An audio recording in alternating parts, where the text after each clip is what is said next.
Hi, I'm Tom Lydon, editor of ETF Trends, here in Chicago at the Morningstar ETF Invest Conference. And I'm here with Juan Artigas, who's the head of investment research at the World Gold Council. Juan Carlos, thanks for being with us. I appreciate it. Thank you so much for inviting me, Tom. So give us your current synopsis. Where are we as far as the gold market's concerned? There's a lot of speculation, but you do a lot of research as far as global supply and demand and analysis. Absolutely, and I think that this year has been a very interesting year for several reasons. Obviously, prices are down, and which has put a lot of focus on gold's performance and the gold market more generally. But it has also highlighted the fact that the gold market is a very global and broad market in which you may have some influences over the short term that eventually start to wind down, and long-term influences start to pick up. And that's more or less what we've seen this year. So back a couple of months ago in April and then again in June, when gold prices came down, there was a lot of activity in Western markets, especially speculative activity, whether it was in some of the futures exchanges or the OTC market, or even with some of the gold-backed ETFs. That led to a lot of pressure in the market. However, later on, we started to see some of the long-term dynamics, especially coming from demand in Asia, very, very strong demand in Asia, even strong investment demand in other forms like bars and coins in the US, and as well as a reduction in recycling gold that started to create more of a balance in the market. So would you say the traders here in the West actually kind of pared down, maybe a little bit more of a risk-off trade as far as gold was concerned earlier this year? But really, when we look at demand is a minimal area here in the U.S. compared to global demand and emerging markets, right? That's correct. And if you look at the numbers in terms of demand globally, about 70 to 75% of demand is coming from emerging markets. So it's a large amount of demand that is not driven by developed markets. That doesn't mean that developed markets, or in particular the US, is not important for the gold market. It's absolutely very important. And as I was saying, like especially on intraday pricing and short-term price movements, it can have an outsized effect. However, the long-term trend is dictated by demand coming not only from US and Western markets, but especially all around the world from developed markets, and also from activities coming from central banks, for example. So gold as a commodity has become much more liquid because we have ETFs available today. Would you agree? Well, first of all, I wouldn't necessarily call directly gold a commodity, even though it's labeled a commodity and it's part of many commodity indices.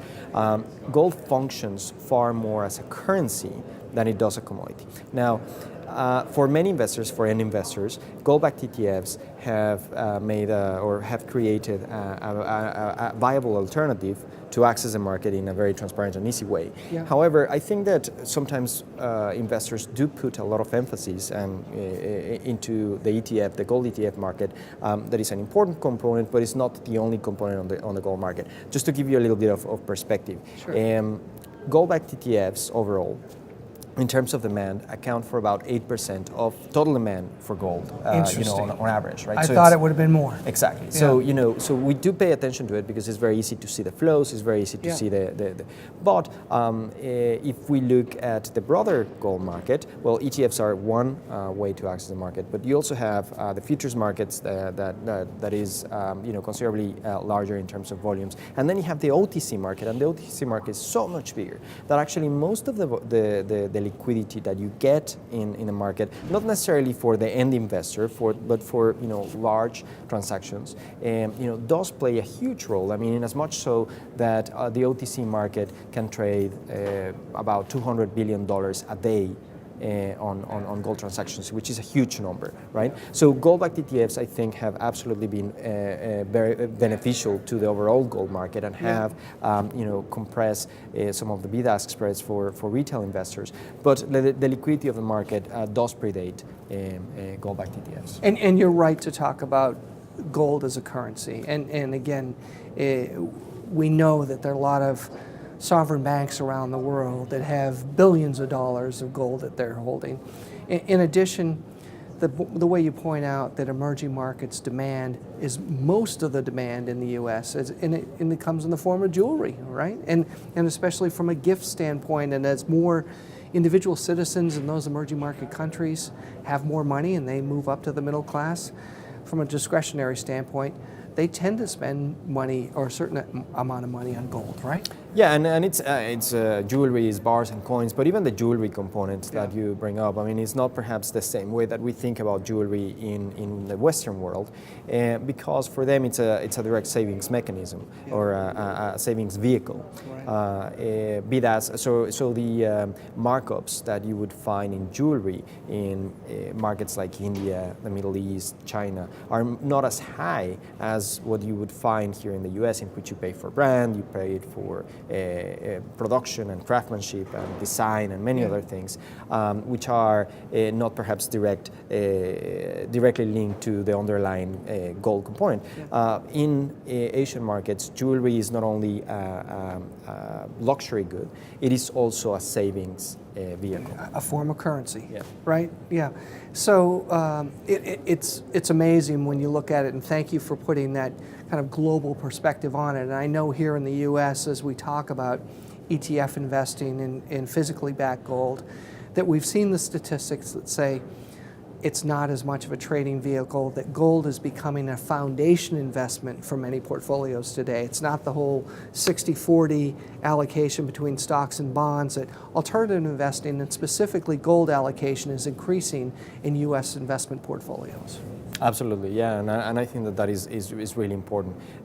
Having alternative investments in portfolios have started to become more mainstream, and thinking outside of bonds and stocks, especially when it comes to gold, the value that gold brings to a portfolio has been particularly important for many investors. So, and many investors have already benefited, but there are still many others that are yet to benefit.